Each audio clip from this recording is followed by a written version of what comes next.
بسم الله الرحمن الرحيم حاميم تنزيل الكتاب من الله العزيز الحكيم ما خلقنا السماوات والأرض وما بينهما إلا بالحق وأجل مسمى والذين كفروا عما أنذروا معرضون. دا سورة احقاف دے.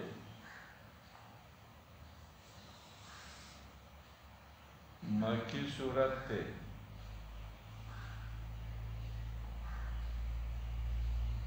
پدی سورت کی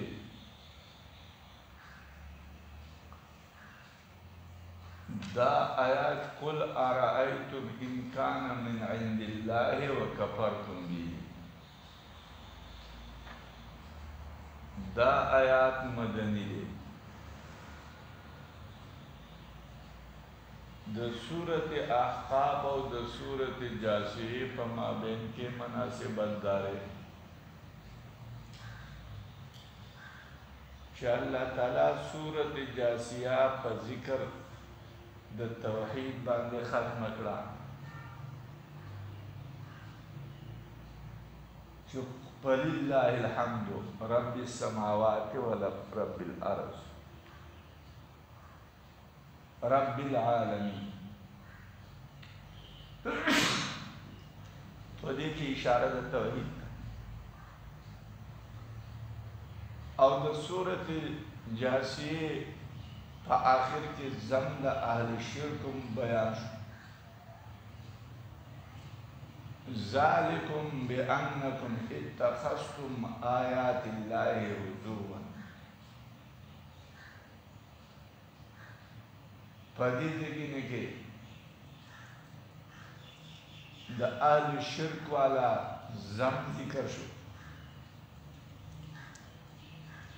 د اهل شرک والا لپاره په سورۃ جاسیہ په آخر کې وعید ذکر شو.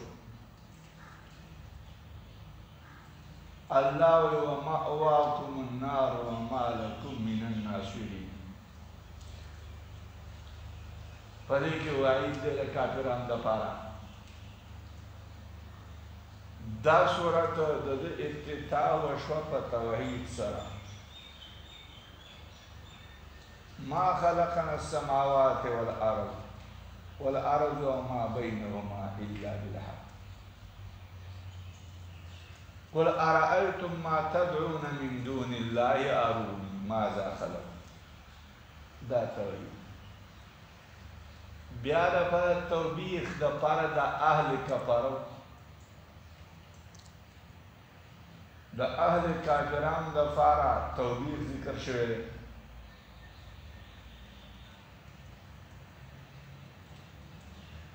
او دا د دې دوانو سورتونو په مابین کې راوړل شو. په سورت جاسیہ کې عناد د کافرانو ذکر شوی چې کافرانو به دا ویل ما هي الا حیاتنا الدنیا نموت ونحیا. دا د کافرانو عنادو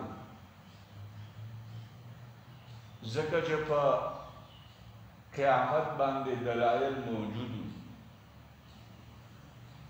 او دیو بیا هم د قیامت نه انکار کاو نه دا عناد.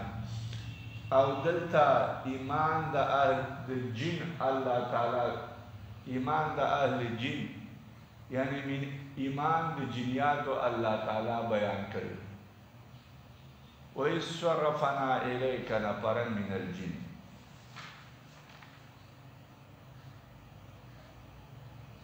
په سورت جاسیہ کې دا کافران د قیامت نه منکر او د هغو انکار هلته ذکر شو. وإذا تتلى عليهم آياتنا بينات ما كان حجتهم إلا أن قالوا ائتوا بآبائنا إن كنتم صادقين. نو په دې لګینه کې دا د دې انکار د قیامت نه ذکر شوی او دارنګه د دې کافرانو په دې صورت کې د قیامت نه انکار ذکر شوی. نو د دې وجې نه د دواړو صورتونو په مابین کې کمال مناسبت.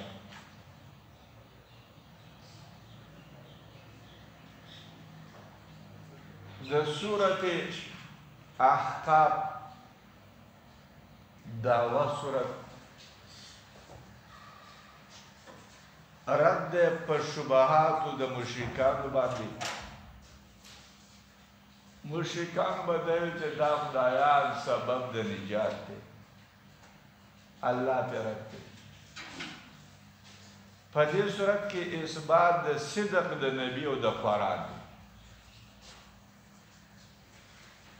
خلاصه د صورت احقاف په دې صورت کې ترغیب د قرآن ته،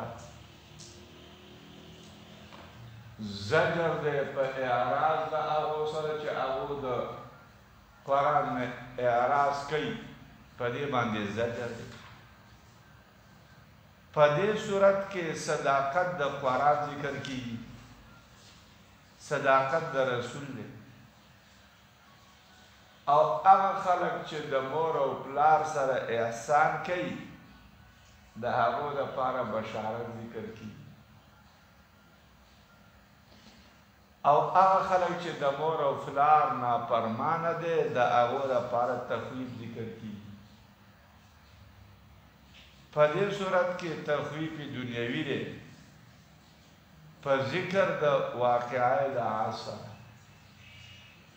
او په دې صورت کې ذکر د ایمان د جن دی. دا د دې صورت خلاصه.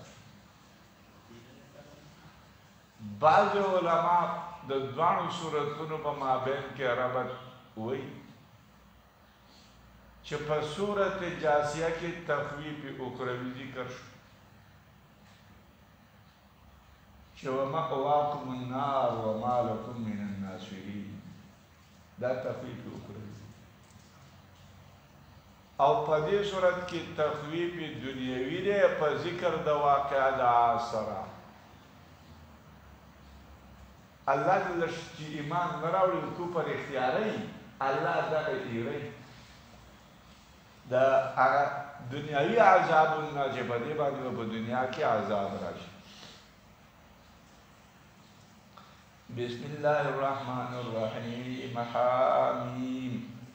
تنزیل الکتاب نازل کړه شوی د کتاب من الله د طرفه د الله نه، الله العزیز چې غالب دی، الحکیم حکمت والا دی. دیکھے قرآن عظمت د قرآن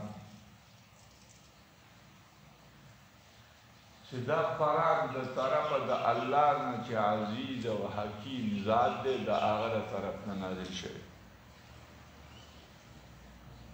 نو دا عام کتاب نه دی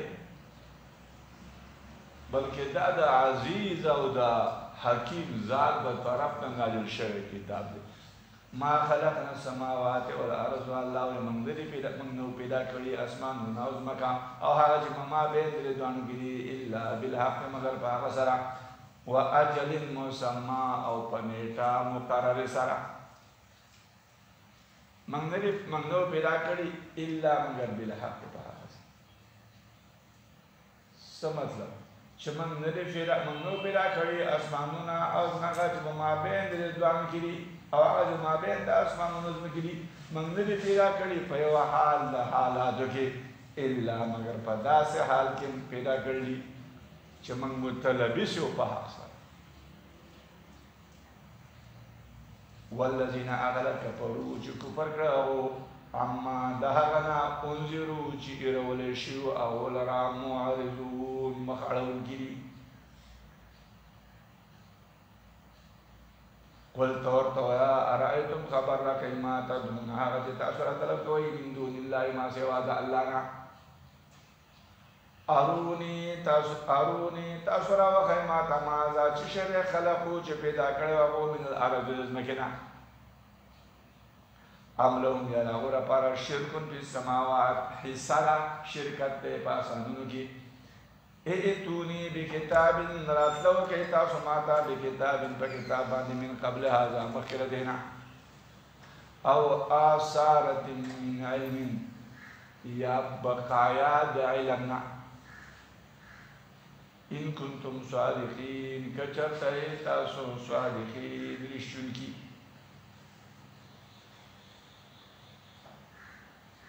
قل ارأيتم ما تدعون فدې آیات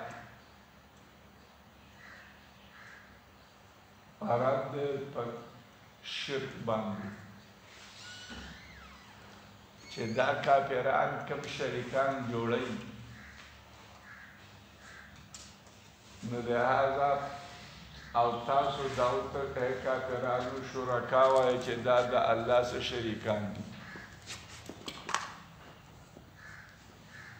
نو ما ته اروني ما ته تاسو راوښایئ چې دوی څه پیدا کړي وو د ځمکې نه هغو د ځمکې نه څه شی پیدا کړلی دا راته راوښایه ته چې یو شی ته وایې چې دا اله دی نو هغه خو به خالق وي نو چې د الله سره ته شریکان جوړې نو دا وښایه راته چې دوی څه شی پیدا کړي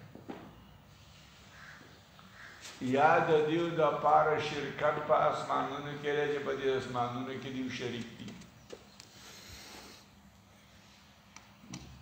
که دغه نه وي نو دلیل چې پیش کې نو راتلو وکئ تاسو ما ته په کتاب سم د دې قرآن نه چې مخکې کوم کتابونه دي په هغه کې راته وښایئ چې د الله سره شریک شته او آثارة من علم یا بقیه د آثار بقیه د علم نه چې ستاسو د اولنی امتونو څه علم باقي هغه کې راته وښایئ چې د الله سره شریک شته لہذا تاسو چې دا خبره کوئ چې د الله سره شریکان دي نو په دې کې تاسو څه دلیل نشئ پیش کولی نو چې دلیل په یو شي باندې نشئ پیش کولی نو دا واضحه شوه معلومه شوه چې په دې کې تاسو پناه جیزئ بقیه یو علم او آثارة من علم او یا خاص د علم نه اسره و اثاره خاص تم وی یا خاص علم راته پیش کړي بعض علما ذکر کوي او آثارة من علم آثار د علم نه آثار هغه چې نقل شوی دی د علم نه هغه چې کوم د علم نه منقول نقل شوی دی هغه راته دلیل پیش کړي او هغه دلیل هم تاسو نشئ پیش کولی بعض علما ذکر کوي چې د آثارة من علم مراد علامه و خط دی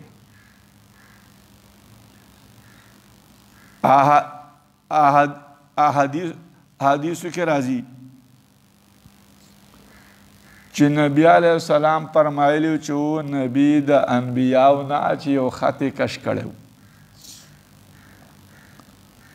پس هغه څوک چې اوس یو خط کش کي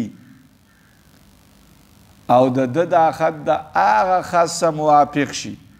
فذلک نو دغه کار هم داسې کېږي نو فذلک هم دغه دی اوس د دې مطلب دا دی چې یو نبي خط کش کړلی ته اوس د یو کار او د مقصد دپاره ته اوس یو خط کش کړي نو که ستا دا خط د هغه خط سره موافق شو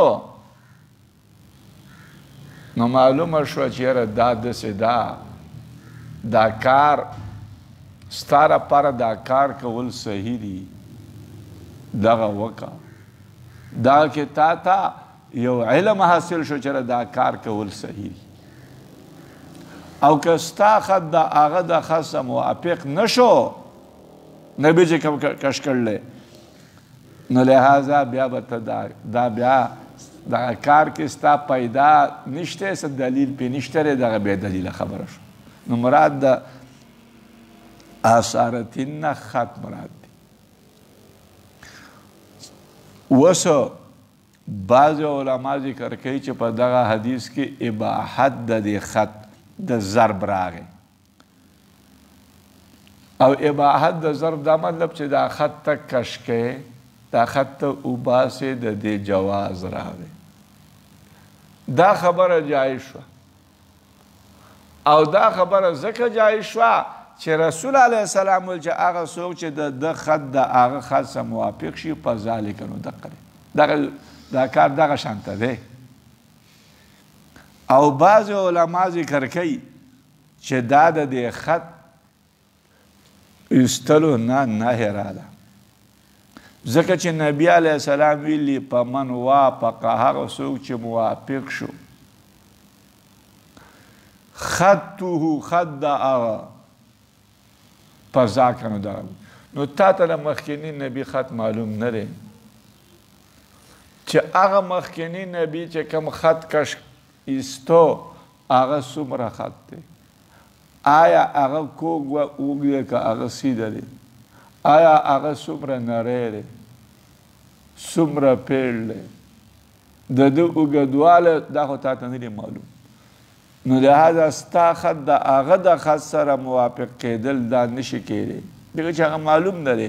نو د دې نه معلومه شوه چې دا خط کش کول او دا ذریعه د علم ګرځول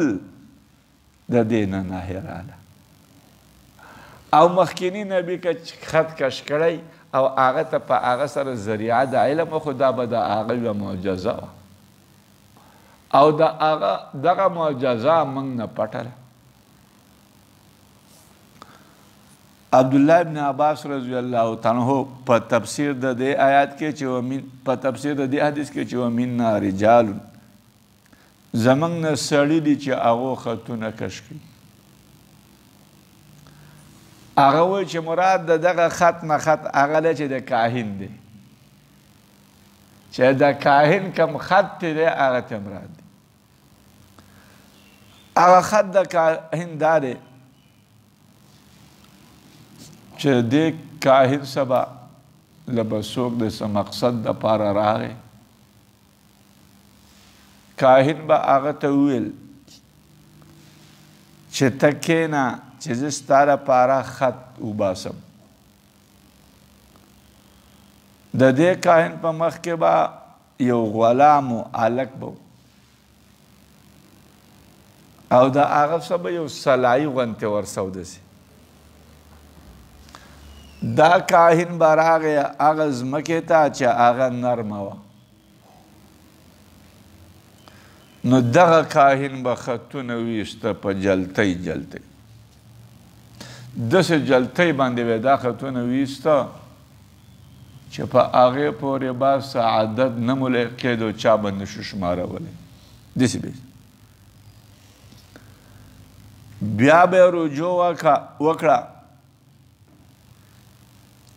نو بیا به ته دوه خطونه د دې نه ورانول دوه خطونه به ته که په آخر کې به دوه خطه پاتې شو نو دا به علامه د کامیابۍ وه نو کم کار به چې تا کاو دا علامه د کامیابۍ وه او که چېرته په آخر کې به یو خط پاتې شو نو دا علامه د ناامیدۍ وه چې دا کار به نه کړي دا مطلب دی نو او آثارت من علم د دې نه هغه خط د کاهن خو نشي اراده کېدی ځکه چې هغه د علم څه طریقه نه ده نو بیا به داسې وي چې عبارت دلته بیا په حذف سره دی چې او اثارت من علم آیا هغه خط د علم باندې ته معلومه چې د خدایانو د دې الله سره خدایان شته نو دا بیا په هغو پورې په دې خلکو پورې استهزاء شو چې په خط د کاهن باندې ته دا معلومه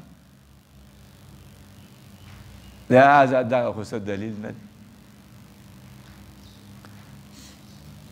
ومن اضل او څوک دی ډېر ګمراه بلکې نشته ممن د هغه چا نه یدعو من دون الله چې راطلب کوي هغه من دون الله ما سوا د الله تعالی نه من هغه څوک راطلب کوي لا یستجیب له چې جواب نه ورکوي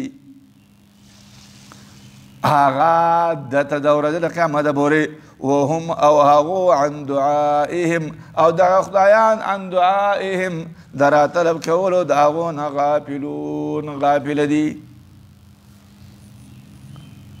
من هغه څوک راطلب کوي لا یستجیبو چې جواب نه ورکوي هغه او هغه جواب نه ورکوي له دې ته د ورځې د قیامت پورې جواب نه ورکوي اشکال دا دی چې دا بوتان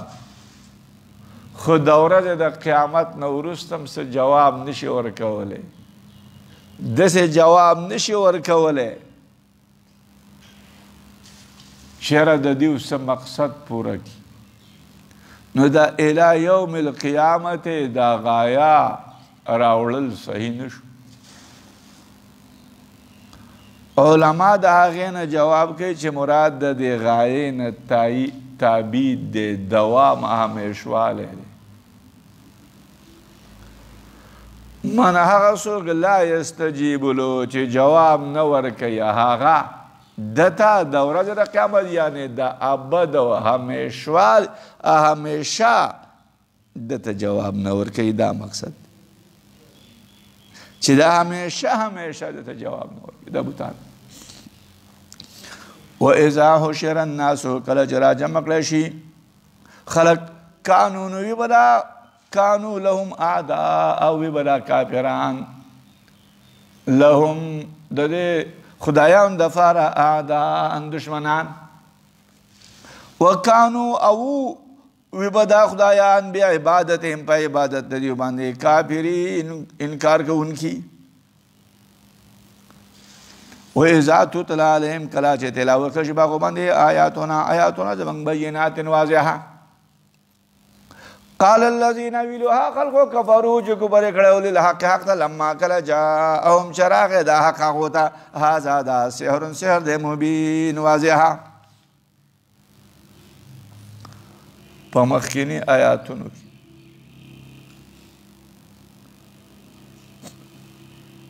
ابطال د شرک وشو او دا کافران مشرکینو چې ابطال د شرک وشو نو اثبات د وحدانیت وشو چې الله جل شانه واحد لا شریک دی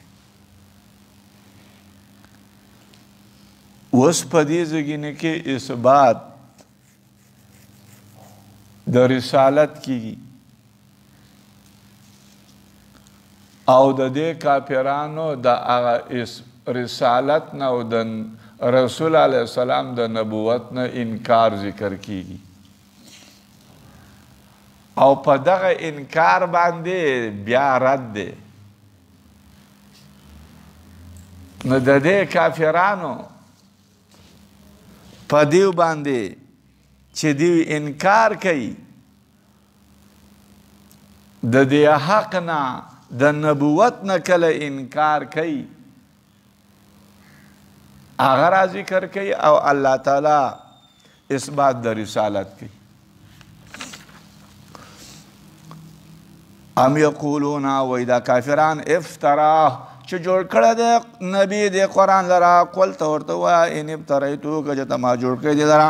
فلا تملکون لی من الله شیئا نو تاسو مالکان نه زما لپاره من الله د الله نه شیئا چې شی ته ورته وایه که ما جوړ کړی نو تاسو زما لپاره د الله نه د چې شي مالکان نه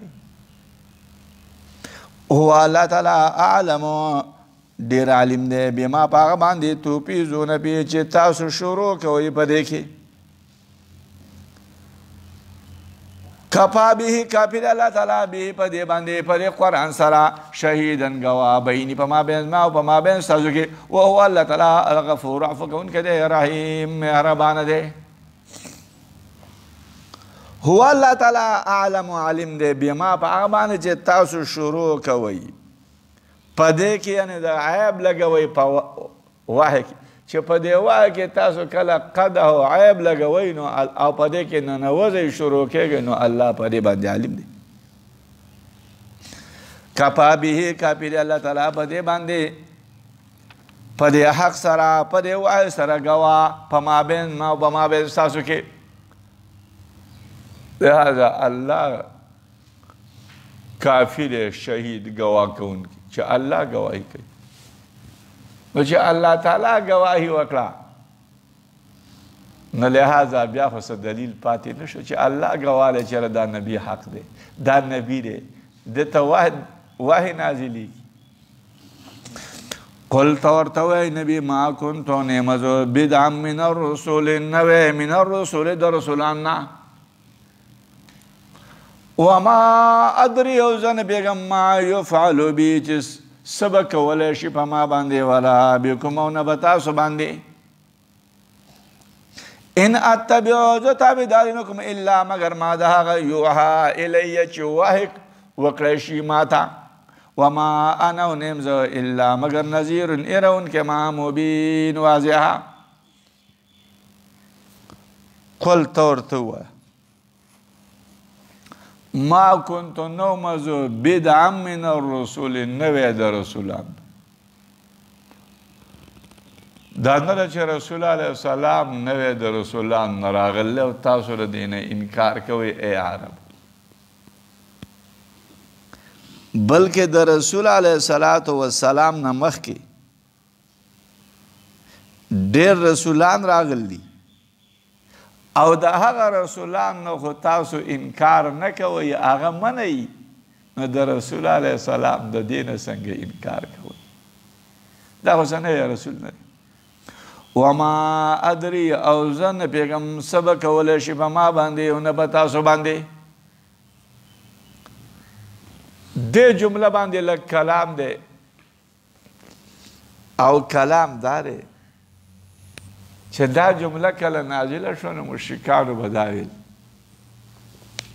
چې د داسې نبي به موږ څه اتباع وکړو چې هغه ته دا پته نه وي چې زما په ما باندې به څه کولی هغه ته د خپل ځان علم دی او نه ورته د خپلو ملګرو علم او فتح نو د داسې نبي به موږ څه اتباع وکړو دا به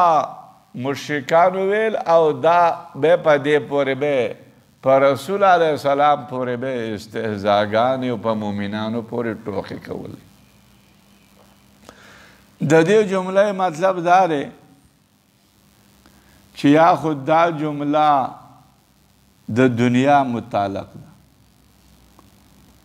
وما ادري زه نه پوهېږم ما یفعلو چې څه به کولی شي په ما باندې او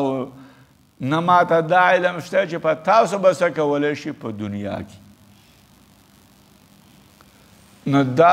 رسول علیه السلام د دنیا متعلق او د مستقبل متعلق نه پې د علم کوي چې د مستقبل متعلق ما ته علم نشته چې ما لره به قتل کولی شي لکه څنګه چې انبیا مخکې قتل شوي یا زه ماله به نشي قتل کولی او نه ما ته به دې یا به زه په خپله مړ کېږم او نه ما ته دا علم شته چې په تاسو باندې به څه چل کېږي نه چې تاسو به زما تکذیب کوئ که زما به تصدیق کوئ یا زما دا امت په دا باندې به په ګټو سره هلاکېږي د اسمان نه او یا به دا په څه شي باندې هلاکېږي آیا هلاکېږي به که نه به هلاکېږي نو د دې جملې مقصد د دنیا دا جمله متعلقه ده د دنیا سره چې د دنیا متعلق نبی دا وایي چې رب د مستقبل ما ته آینده کې ما ته علم نشته چې څه به کېږي بیا الله جل شانه رسول علیه السلام ته یو بل آیات راولېږه نازل کړ وَإِذْ قَلْنَا لَكَ إِنَّ رَبَّكَ أَحَاطَ بِالنَّاسِ په هغه وخت کې چې موږ ویلي وو تا ته چې بېشکه رب ته احاطه بالناس چې رب ستا به احاطه کوي احاطه یې کړله په خلکو باندې موږ ویلي ته چې بېشکه رب ستا احاطه یا طبقې په خلکو چې رب ستا به په دې خلکو باندې احاطه کوي مراد د خلکو نه څه شی دی عرب دی یعنی الله تعالی به په دې عربو باندې احاطه کوي نو چې احاطه پې داسې الله وکړه نو دا محفوظ نه شو د عذاب نه د دې د محفوظ شو نو د دغه نه معلومه شوه چې دا نشي قتل کولی دا به چې الله احاطه وکړه په خلکو نو خلک مراد د عرب دي چې الله په دغه عرب باندې احاطه وکړه چې احاطه به وکړه نو معلومه شوه چې د عرب قتل کولی نشي بیا او بیا دم پته ولګېده چې الله په دې عربو باندې احاطه وکړه نو له دې نه دا معلومه شوه چې دا نبي نشي قتل کولی ځکه چې الله پې احاطه کړله نو چې کله الله په دې باندې احاطه وکړه نو دا خو بیا نبي نشي قتل کولی نو له دې نه دا معلومه شوه نو د دې نه چې الله په عربو باندې احاطه وکړه نو د دې نه معلومه شوه چې نبي قتل کولی نشي ځکه چې د عرب په احاطه د الله کې د دې نشي وتی چې نبي قتل کړي نو دې نه خو دا پته ولګي او بیا وروسته یو بل آیات نازل شو وما کان الله لیعذبهم وانت فیهم وما کان الله معذبهم وهم یستغفرون چې نه دی الله تعالی چې عذاب ورکوي دیو لره او ته په دیو کې او نه دی الله تعالی چې دیو له عذاب ورکوي او دیو بخښنه طلب کوي نو معلومه شوه عدم اهلاک د دیو چې دا قوم عرب هم الله تعالی نه هلاکوي په داسې حال هلاکت سره چې د بیخ نه وباسي بعض علما د دې جملې مطلب دا راوباسي چې دا مؤمنان د دیو سینې تنګې شوي د ضرر د مشرکانو حتی چې مؤمنانو ویلو متا نکونو علی هذا تر کم وخته پورې به موږ په دې حالت باندې چې دا کافران او مشرکان به موږ ته ضرر رسوي نو لہذا الله تعالی دا جمله رسول علیه السلام دا جمله ویلو چې ما ادري زه نه پوهېږم ما یفعل بي چې په ما باندې به څه شی کولی شي چې آیا زه به مکه پرېږدم او که نه ما ته به امر په خروج سره کېږي چې د مکې نه ووځه یا زه په دې مکه کې اوسېږم دا ما ته د دې مستقبل د دې متعلق علم نشته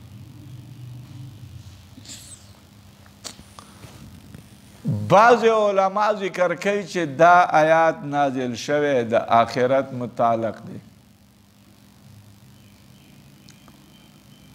او رسول علیه السلام دا وایي چې وما ادري زه نه پوهېږم ما یفعل چې په ما باندې به څه کولی شي په آخرت کې نه ماته دا علم شته چې به تاسو به په آخرت کې څه کولی شي بیا دا آیات الله تعالی منسوخ او ناسخ ولا دا دی لیغفر لك الله ما تقدم من ذنبك وما تأخر د دې لپاره الله وایي چې مکه فتح شوه د دې لپاره موږ فتح درکړه چې بخښنه وکړي تا ته الله تعالی هغه چې تیر شوي دي د ګناهونو ستانه و ما تأخر او هغه چې وروسته دي چې ستا هغه مخکیني او وروستني ګناهونه ټول معاف شو نو دا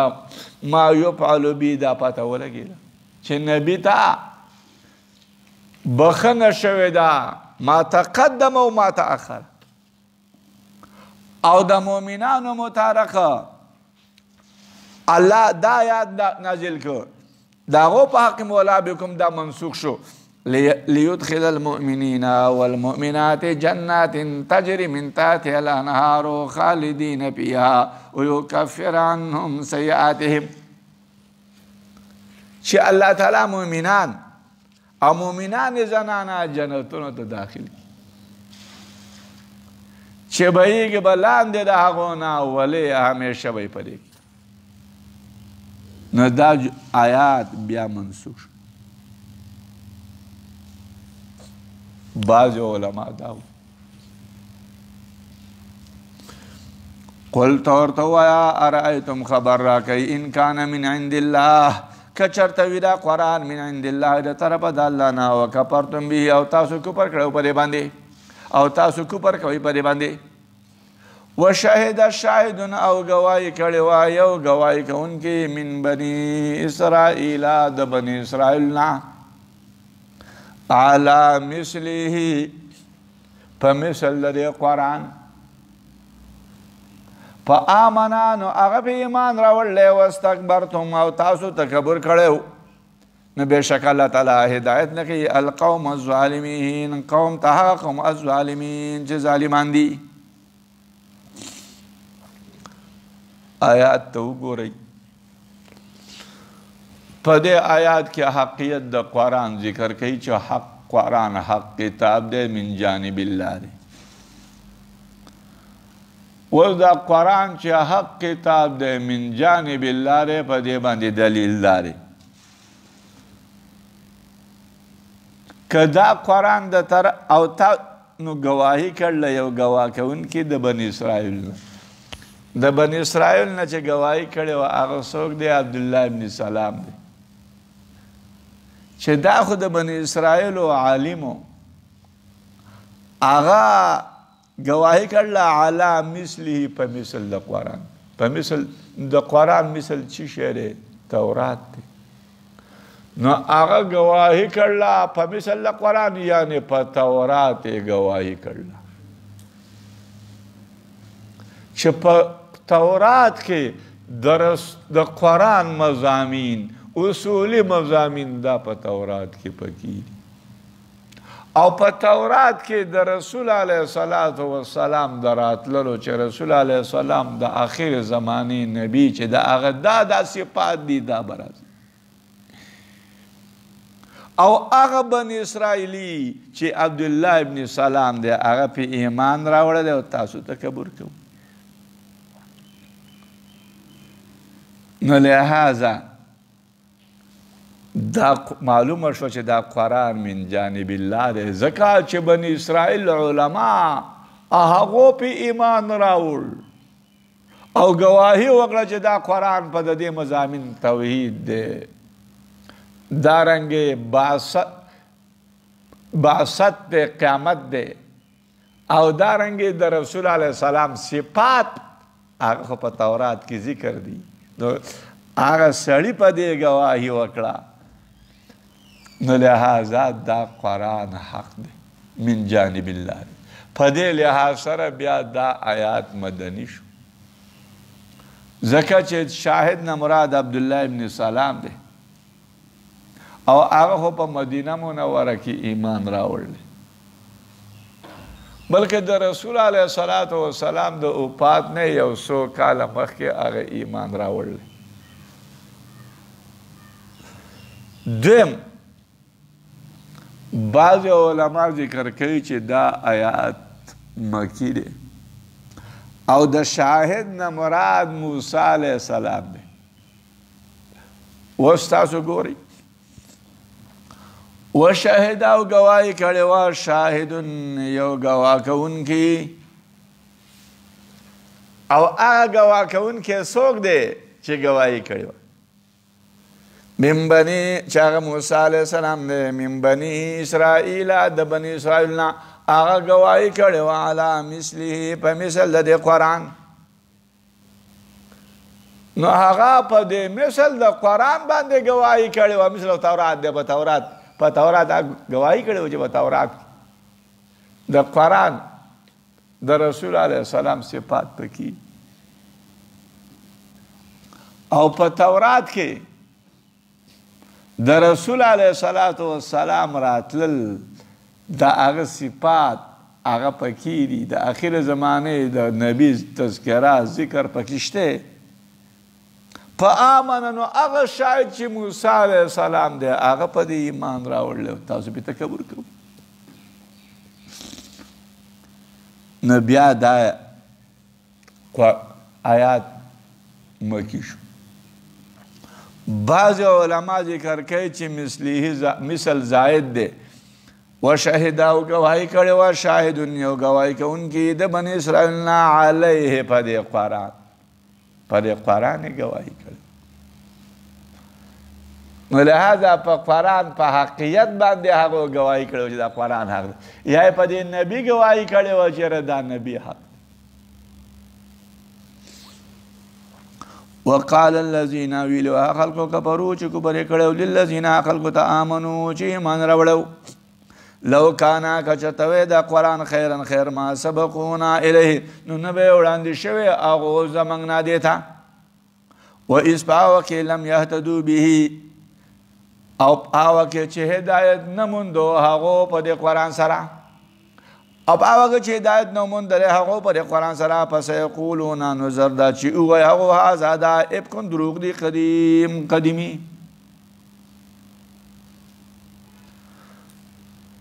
دا د کافرانو د قرآن نه او د رسالت نه په یوه بله وجه باندې انکار دی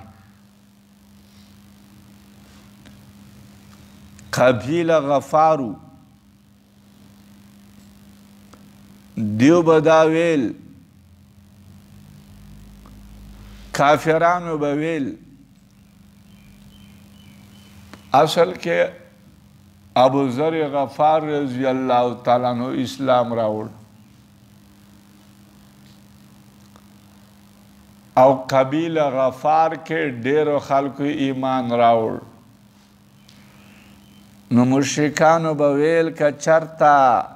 دی مومنانو ته که چرته دا قرآن خیر وی نو دا مومنان به دیو به نه وی وړاندې شوي زموږ نه دی ته خو دا خیر نه دی ځکه موږ دې ته نه وړاندې کیږو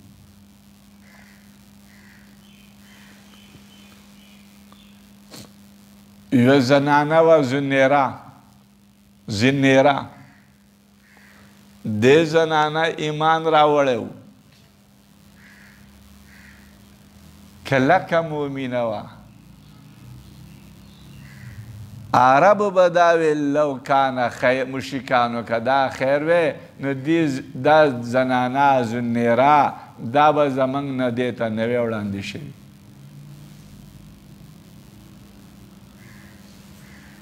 دا الذین کفروا مراد د دې نه بنو عامر دي غطفان دي د قریش دي دیو به دا خبرې کولې مؤمنانو ته به ویل غفار ته به ویل قبیله اسلم ته به ویل چې چا به اسلام راوړی نو دیو به دا ویل الله فدیو باندې رد کوي ومن قبله مخکې د قرآن نه کتاب موسی کتاب د موسی امام دی و رحمه او رحمت دی وهذا دا قرآن کتاب دی مصدق تصدیقونکی دی لسانا عربیا بجب عربی باندې دی لینذر الذین کفروا د دې لپاره چې ویری دا قرآن هغه کسان ظلمو چې ظلم کړی هغو وبشرا للمحسنین او زیری دی للمحسنین د پاره د نیکو کارو ومن قبله مخکې د قرآن نه کتاب موسی کتاب د موسی نو د قرآن نه مخکې کتاب د موسی امام دی و رحمه او رحمت دی نو د دې قرآن نه مخکې کتاب د موسی هغه امام او رحمت دی او هغه چې امام دی هغه کتاب د موسی ګواهي کوي چېرې دا قرآن حق دی او دا قرآن هم تصدیق کوي د تورات تصدیق کوي نو دا قرآن د تورات سره منافي نه دی د هغه تصدیق کوي وبشرا او زیره دی للمحسنین د پاره د نیکوکارو د محسنینو نیکوکارو د پاره دا زیره دی ان الذين بشک هغه خلق قالو چې ویلو هغه ربنا الله رب زمونږ الله دی ثم استقاموا ثم پس استقاموا مستقیم هغه قایم هغه فلا خوف علیهم نشته رب هغه باندې ولا هم يحزنون او نه به هغه يحزن غمجن وي وبشرا مخکې دا قرآن بشارت دی زیری دی د پاره د نیکوکارو اوس هغه محسنین ذکر کوي هغه محسنین داری ان الذین بشک هغه خلک چې هغه ویلي چې ربنا الله رب زمونږ الله دی دا محسنین ثم استقاموا بیا مستقیم هغه په دې خبره کلک ولاړو که ربنا الله وایو په دې باندې مستقیم نه و او د دې نه وګرځېده بیا خو مرتد شو او د مرتد د پاره خو بیا ډیره سخته سزا ده اولئک دغه خلق اصحاب الجنت خاوندان د جنت دی خالدین فیها همیشه به په دې جنتونو کې جزاء بدله ده بما کانوا په سبب دا باندې چې هغه یعملون عمل کړی هغه بدله ده بما په هغه څه باندې چې او عمل کړی هغه چې کوم عمل کړی دا د هغه دپاره بدله ده نو دا د کافرانو د هغه کفر دپاره د مؤمنانو د ایمان دپاره د هغه بدله ده او د کافرانو د کفر بدله هغه جهنم دی ووصینا الانسان وصیت کړو منګه انسان ته بوالديه د مور او پلار سره احسان د احسان دې آیاتونو ته وګورئ د دې آیاتونو د مخکینی آیات سره مناسبت داري چې په مخکینی آیاتونو کې حال د انسان ذکر شو د نبی سره او د نبی سره حال دا ذکر شو چې دا خلق دو قسمه وو بعض خلق هغه چې هغه په نبی باندې ایمان راوړ نو بعض خلکو په نبی باندې ایمان راوړ او دا هغه لپاره بشارت ذکر شو چې ان الذين قالوا ربنا الله ثم استقاموا هغه لپاره بشارت ذکر شو دویم قسم خلک هغه دی چې هغه د نبی باندې ایمان نه راوړي او ویل به پس یقولون ویل به هذا دا افکن دروغ دی قدیم قرآن ته به دروغ ویل قرآن به نه منودو نبی به نه منودو نو دویم قسم هغه دی چې قرآن او نبی دا دواړه نه مني اوس په دې آیاتونو کې ښکته او نبی خو په منزله د پلار دی یو حدیث کې راځي رسول علیه السلام ذکر کوي ان لکم بمنزلة والدین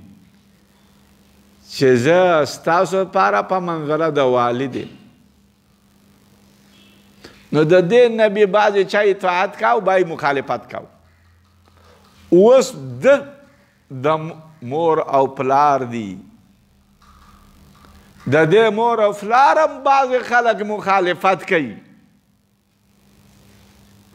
زه هغه نافرمانه دي او بعض خلک اطاعت کوي بعض خلک اطاعت کوي د نبی خبره مني نو هغه مطیع دي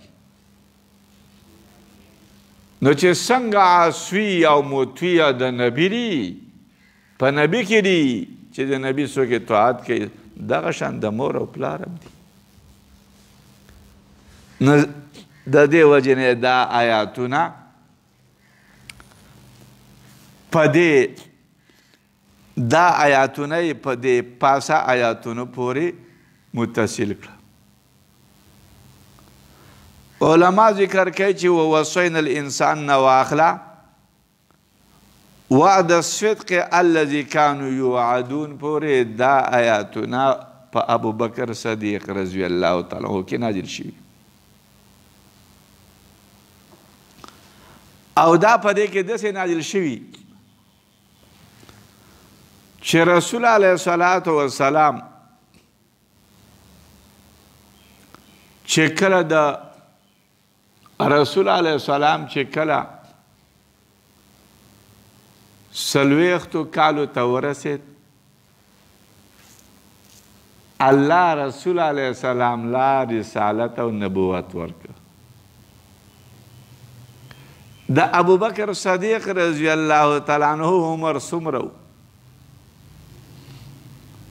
د ابوبکر صدیق رضی الله تعالی عنہ عمر په دغه وخت کې دا دوه کم څلوېښتو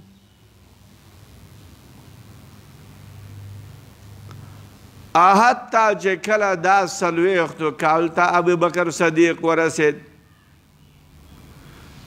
نو ایمان نو ویل چې ای ربه ماله توفیق راکړې چې زه شکر د نعمت ستا ادا کړم هغه چې تا په ما نعمت کړلی او زما په مور او پلار دې کړلی د دغه نعمت زه څه شی وکړم شکر ادا کړم اوس تاسو په دې ځای کې وګورئ چې د دغه نعمت ابوبکر صدیق رضی الله تعالی عنہ څه و چې دغه نعمت زه څه چل وکړم شکر ادا کړم نو چې رسول علیه الصلاة والسلام کله د څلوېښتو کالو ابوبکر صدیق د دوه کم څلوېښت کاله کې د ایمان راوړ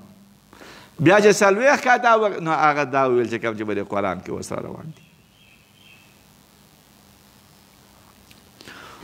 ووصینا الانسان وصیت کړو منګه الانسان انسان ته بوالدیه د مور او پلار سره وصیت هم ورته کړو احسان د احسان احسان مفعول ثانی دپاره د وصینا دی او دا متضمن دی معنا د الزمنا و وصینا یعنی الزمنا من لازم کړو په انسان باندې چې د مور او پلار سم په څه شی لازم کړو د مور او پلار سره احسان کوو یا احسان مفعول مطلق د پاره د پیل دی چې احسن احسانا دی بعض علما ذکر کوي چې احسان مفعول له دی الحمدلله او دا په دې وجه چې وصینا او موږ وصیت کړلی دی انسان ته د مور او پلار سره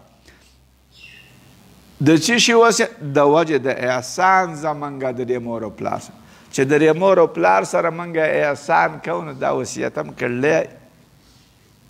انسان ته چې یاره ته د مور او پلار سره دا کوو بعض علما ذکر کوي چې احسان مفعول مطلق د پاره د وصینا دی ووصینا ایساء ذا احسان دا حملت هو چې حمل کړی دا مور دی بچی لره حملت هو چې بار کړی دی بچی لره مور دغه کرهن په مشخص سره و وضعت هو او ایښودی او مور دی لره کرهن په مشخص سره وحمله او حمل د دې بچي بار کول د دې بچي وفصاله او د تینه پرې کول د هغه 30 شهرا 30 میاشتې دي. په دې باندې به ښکته اوس بحث کوو. حملتو چې حمل کړی و دا بچی مور د هغه کرهن په مشقت چې دا مور یې په مشقت سره دا بچی حمل کړی او دا مور یې په بچي سره حامله وه. کره هغه ته وایي چې انسان د ذات د دې نه څه تکلیف ورسي. کره هغه ته وایي چې د تکلیف د خارج نه ورسي. ووضعته او یخود د انسان د بچی لره مور پیدا کړی او د مور کرهن په مشقت سره.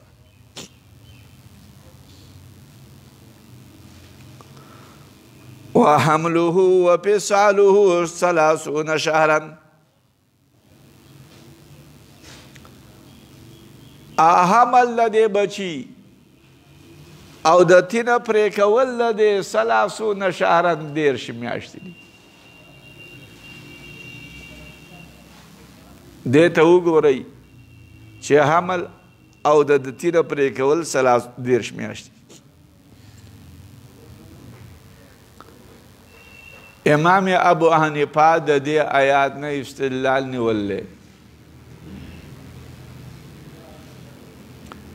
چې مدت د رضاعت هغه 30 میاشتې دي.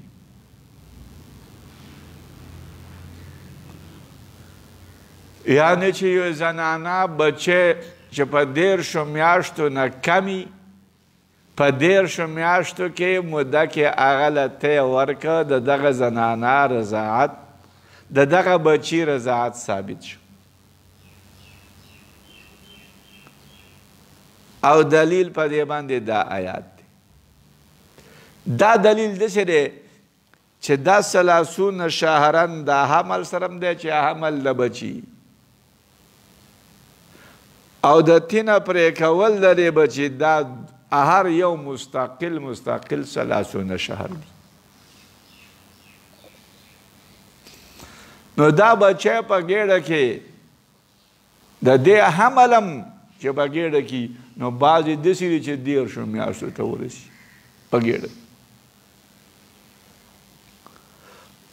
او د تینه پرې کول هم دا دي 30 شهر دي.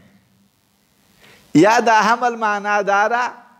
چې د دې بچي ګرځول په غی کې دا 30 شهرا دي 30 میاشتې دي. ځکه چې د 30 میاشتو پورې بچی دا محتاج ای مور ته محتاج ای هغه بیا ګرځي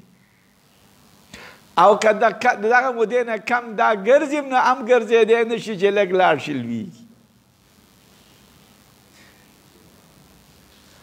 او د تینه پرې کول دا 30 میاشتې.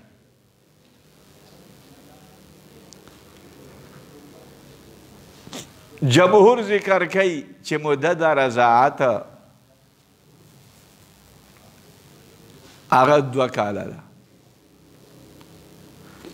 دلیل د جمهور د قرآن بلد والوالدات یرضعن اولادهن حولین کاملین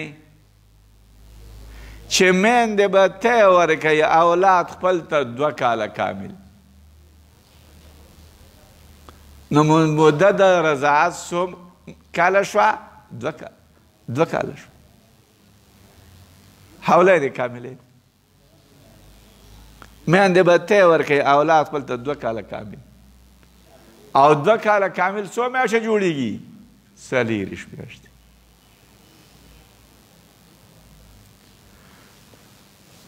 جمهور ذکر کوي چې اوس بچی دی که هغه په 9مه میاشت پیدا شو نو دې بچي له به تی بیا څومره موده ورکوي؟ په 30 میاشتو دی نه 9 میاشتې کټ که نو څو پاتې شوې نو لحاظه بیا 21 میاشتې پاتې شوې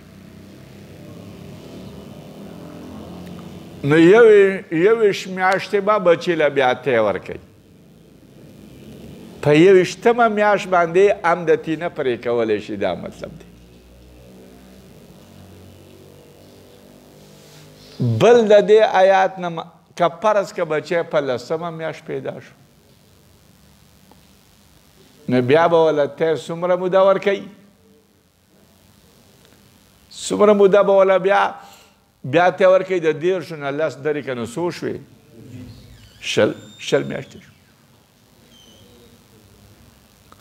د دې آیا یو فیصله داسې راغله حضرت عثمان رضی الله تعالی عنه ته چې یوه زنانه وه د هغې په 6